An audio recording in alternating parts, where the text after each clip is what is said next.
Now, page 4, broken immigration policy, the issue of our time. Slowly, very slowly, the American people are coming around to the fact that we have a problem along our southern border, that we have a problem with illegals attacking our sovereignty, that we have a problem with our system of legal immigration, and that we have a problem with ridiculous anti-America first immigration law.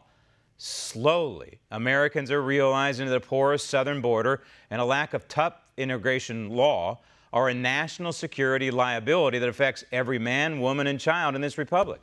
Gallup polling is showing that nearly a quarter of Americans now say that immigration is the #1 problem, and they would be correct. No country can survive the human assault that the United States is enduring right now. No country. We the people cannot continue to absorb 1.5 million illegals every year.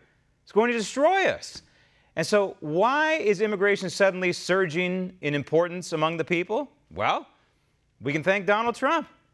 Back on the campaign trail in 2016, then candidate Trump had the guts to call for a strong border. He had the guts to tell it like it is on illegal immigration. And today, the president has the guts to attempt to fulfill the promises that he made to clean up our immigration mess.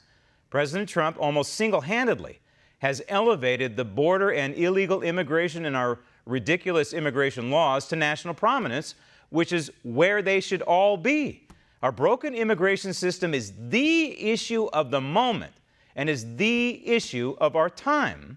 Of course, when the Democrats talk of immigration policy, they never address the root causes of what's happening. They only address what is politically polarizing and beneficial to their radical cause. Case in point, the radical senator from California, Kamala Harris. What we have seen in immigration policy is putting children in cages. Stop tape. So what exactly do we do with children who are lawbreakers? And whether folks want to admit it or not, when you have a child from another country enter this country illegally, they are committing a crime, right? They may not be doing it by their own volition. They may be even forced into doing it by the adult they were with, not necessarily their parent. But nonetheless, that adult and that child, they're both criminals. Okay, so what do we do in this country when a child commits a crime? Do we just look the other way? Do we just say, hey, go off with your parents, don't worry about it, we'll forget all about it? No. We have this thing called juvenile hall. And back when I grew up, juvenile hall wasn't very far from my house. And it was a scary looking place. Sobered me right up, made me never want to go there, and thankfully, I never did. But that's our system. That's our system of law and order in this country. And if you break the law, there is a consequence. And so what exactly are we supposed to do, Senator?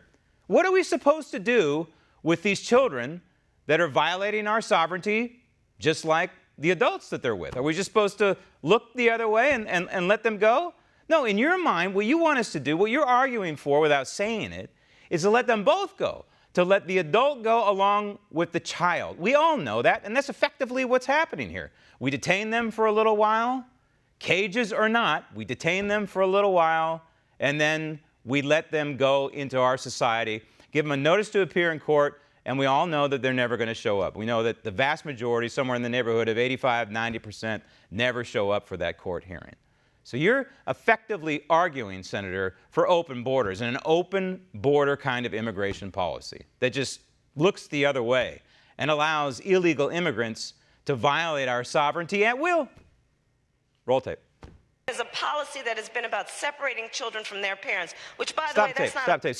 So what is your solution here? If someone in the mainstream media would ever pin down this woman, so what's your solution? Other than looking the other way. You're going to build jails, family unit jails?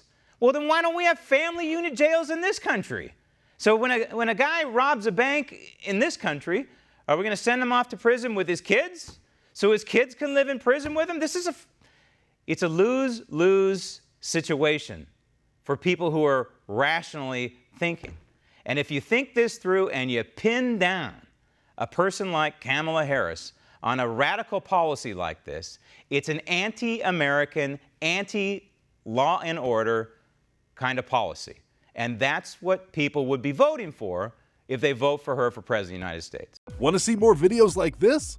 Click on the link below and subscribe to One America News on YouTube, and call your cable provider and kindly demand that One America News is added to your lineup.